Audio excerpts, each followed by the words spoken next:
Om Swastiastu, Wassalamualaikum warahmatullahi wabarakatuh.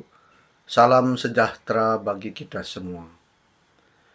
Semoga kita selalu ada dalam lindungan Tuhan Yang Maha Esa.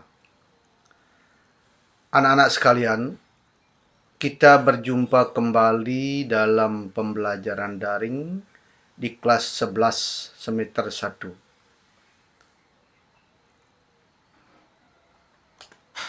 Kita akan membahas tentang bab 2, yaitu sistem dan dinamika demokrasi Pancasila sesuai dengan Undang-Undang Dasar Negara Republik Indonesia tahun 1945.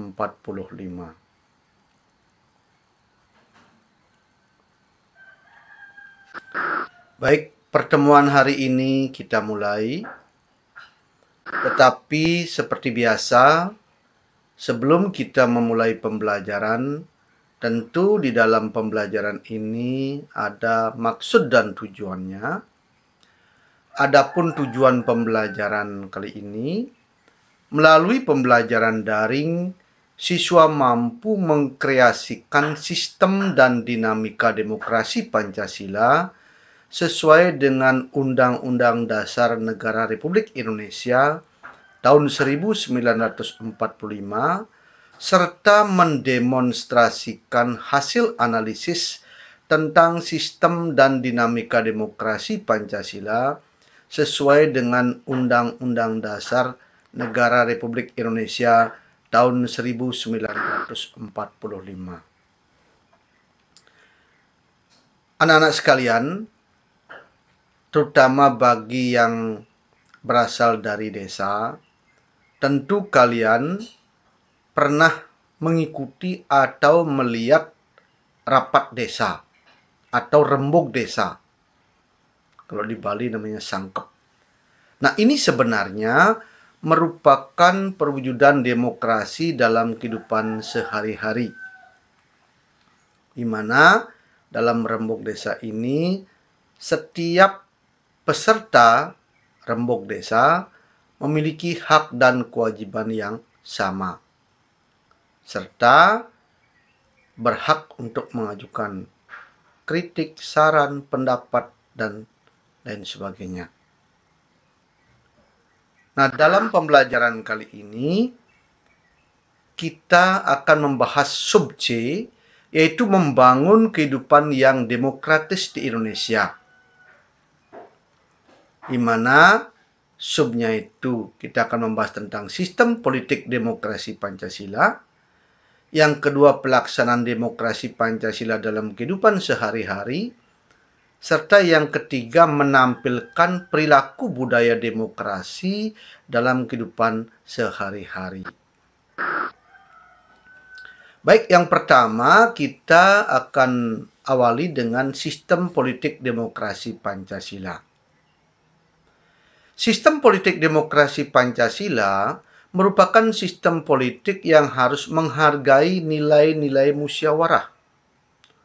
Oleh karena itu, kita pun harus memahami tentang tata cara bermusyawarah tersebut. Agar tata cara bermusyawarah dapat berjalan dengan baik dan lancar, maka kita harus mengetahui aturan bermusyawarah sebagai berikut. Pertama, mengutamakan kepentingan negara atau masyarakat.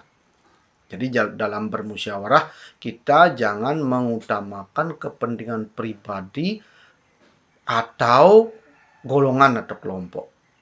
Jadi kita harus mengutamakan kepentingan negara atau masyarakat. Yang kedua, tidak memaksakan kehendak kepada orang lain. Jadi kalau kita pendapatnya sudah dianggap kurang pas atau keliru, jangan kita memaksakan pendapat kita. Apalagi sudah disetujui, kita harus melaksanakannya. Keputusan tersebut. Yang ketiga, mengutamakan musyawarah dalam mengambil keputusan. Jadi utamakan musyawarah dulu, jangan langsung voting. Dan yang keempat, musyawarah harus meliputi semangat kekeluargaan. Karena ciri khas bangsa Indonesia adalah kekeluargaan. Yang kelima, dengan itikad baik dan penuh rasa tanggung jawab dalam menerima dan melaksanakan keputusan musyawarah. Seperti yang Pak sampaikan tadi, jadi meskipun kita punya pendapat, tetapi kalau sudah diputuskan kita harus menerima dan melaksanakan keputusan tersebut. Yang keenam, musyawarah dilakukan dengan akal sehat disertai hati nurani yang luhur. Sedangkan yang terakhir, yang ketujuh, keputusan yang diambil harus dapat dipertanggungjawabkan terhadap Tuhan Yang Maha Esa, menjunjung tinggi harkat dan martabat manusia, serta nilai-nilai kebenaran dan keadilan. Yang kedua, pelaksanaan demokrasi dalam kehidupan sehari-hari. Pelaksanaan demokrasi Pancasila dalam kehidupan sehari-hari tiada lain merupakan wujud nyata dari pelaksanaan demokrasi dalam kehidupan keluarga, masyarakat, dalam lembaga atau organisasi non-formal atau kemasyarakatan sampai pada lembaga atau organisasi formal atau lembaga negara. Adapun tata cara musyawarah dalam berbagai kehidupan harus mengandung prinsip-prinsip sebagai berikut. Pertama, musyawarah bersumber pada paham kerakyatan yang dipimpin oleh hikmat kebijaksanaan dalam permusyawaratan perwakilan. Yang kedua, setiap putusan yang diambil harus selalu dapat dipertanggungjawabkan dan tidak bertentangan dengan Undang-Undang Dasar 1945 dan Pancasila. Setiap peserta musyawarah memiliki hak dan kesempatan yang sama dalam menyampaikan pendapatnya. Itu yang ketiga. Sedangkan selanjutnya yang keempat, hasil setiap musyawarah atau putusan baik berdasarkan musyawarah mufakat ataupun dengan suara terbanyak harus diterima dan dilaksanakan dengan itikad baik. Sedangkan yang kelima, apabila cara musyawarah mufakat mengalami jalan buntu, maka putusan dapat dilakukan dengan suara terbanyak atau voting. Adapun tata cara pengambilan keputusan dengan suara terbanyak atau voting dalam demokrasi Pancasila harus dengan persyaratan sebagai berikut. Pertama, jika jalan musyawarah mufakat sudah ditempuh secara maksimal namun tidak pernah mencapai mufakat. Yang kedua, keputusan tersebut harus diambil. Yang ketiga, karena terbatasnya waktu. Yang keempat, harus ada kesepakatan sahnya pengambilan keputusan dengan suara terbanyak. Seperti misalnya pada pasal 37 Undang-Undang Dasar 1945, atau ditentukan pada waktu sidang sedang berlangsung, seperti sidang dihadiri separuh lebih anggota atau quorum dan disetujui separuh lebih anggota yang hadir. Tanggung jawab dalam melaksanakan setiap hasil keputusan. Setiap peserta musyawarah hendaknya menyadari bahwa yang menjadi tugas utamanya bukanlah kehadiran dan persetujuannya dalam bermusyawarah, melainkan tanggung jawabnya dalam melaksanakan setiap hasil keputusan. Dalam setiap bermusyawarah, bukan hanya setuju dalam pengambilan keputusan, namun keaktifannya berbicara dalam menyumbangkan saran, sanggahan, dan pendapatnya dalam musyawarah. Adapun nilai-nilai luhur yang terkandung dalam setiap pengambilan keputusan sebagai berikut. Yang pertama, legowo atau lapang dada. Jadi setiap peserta musyawarah harus sadar menerima dan melaksanakan keputusan musyawarah dengan sepenuh hati. Meskipun mungkin keputusannya itu tidak sesuai dengan pendapat kita terdahulu, tapi harus tetap kita lapang dada menerima. Yang kedua, religius. Setiap hasil musyawarah itu harus dapat dipertanggungjawabkan secara moral terhadap Tuhan Yang Maha Esa. Yang ketiga, tenggang rasa. Dalam bermusyawarah, setiap peserta harus mau mendengarkan dan menghormati setiap pembicara walaupun kurang berkenan dalam hati. Yang keempat, keadilan. Setiap hasil musyawarah harus betul-betul menjadi keputusan bersama walaupun dengan suara terbanyak. Yang kelima, kemanusiaan. Hasil keputusan tetap menjunjung tinggi harkat dan martabat manusia. Yang ketiga, yaitu menampilkan perilaku budaya demokrasi dalam kehidupan sehari-hari. Setiap warga negara Indonesia diharapkan menunjukkan sikap positif dalam pengembangan nilai-nilai perilaku budaya demokrasi Pancasila. Adapun sikap positif warga negara dalam perilaku budaya demokrasi di Indonesia dalam kehidupan sehari-hari, yaitu yang pertama, melaksanakan hak pilih.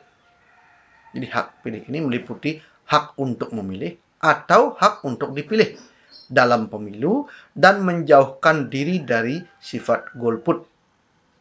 Jadi seperti yang anak-anak ketahui, golput itu artinya tidak ikut memilih dalam pemilu. Jadi jangan sampai anak-anak misalnya sudah punya hak pilih, tetapi kalian golput, jangan sampailah. Gunakan hak pilih dengan baik. Yang kedua, menjunjung tinggi hukum dan pemerintahan. Jadi dalam kehidupan sehari-hari kita harus senantiasa menjunjung tinggi hukum dan pemerintahan. Yang ketiga, menyukseskan pemilu yang luber jurdil. Yang keempat, mentaati hukum. Yang kelima, setiap keputusan diambil dengan musyawarah mufakat untuk kepentingan bersama. Yang berikutnya, saling mendukung setiap usaha pembelaan negara. Dan yang terakhir, saling menghormati kebebasan memeluk agama dan beribadah sesuai dengan agama dan kepercayaannya itu. Nah, bagaimana peran serta warga negara dalam memantapkan pelaksanaan demokrasi? Yaitu diantaranya dengan menjunjung tinggi budaya demokrasi Pancasila yang meliputi semangat pertama, kebersamaan. Yang kedua, kekeluargaan. Yang ketiga, keterbukaan. Yang keempat, kebebasan yang bertanggung jawab. Dan yang kelima, keadilan.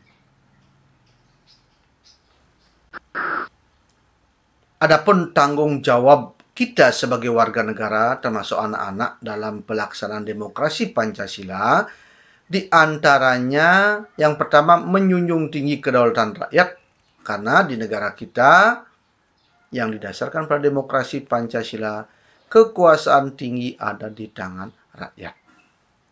Yang kedua, menjunjung tinggi hukum dan pemerintahan. Yang ketiga, menjunjung tinggi sistem hankam rata dalam pembelaan negara. Yang keempat, menjunjung tinggi hak asasi manusia dengan segala aspeknya. Dan yang kelima, menjunjung tinggi keutuhan dan keselamatan bangsa dan negara Indonesia di atas kepentingan pribadi dan golongan. Dan yang terakhir, yang keenam, mengutamakan musyawarah mufakat. Nah, demikian materi untuk hari ini. Nah, untuk tugas kalian, jadi tugas individu, kalian silakan kerjakan tugas mandiri terstruktur 3 di LKS. Sedangkan materi selengkapnya bisa kalian dapatkan pada buku paket dan buku penunjang PPKN MGMP atau LKS. Nah, untuk kali ini cukup sampai di sini pertemuan kita hari ini. Terima kasih atas perhatiannya. Jangan lupa menerapkan prokes. Bapak akhiri dengan Paramesanti. Om Santi Santi Santi Om. Terima kasih.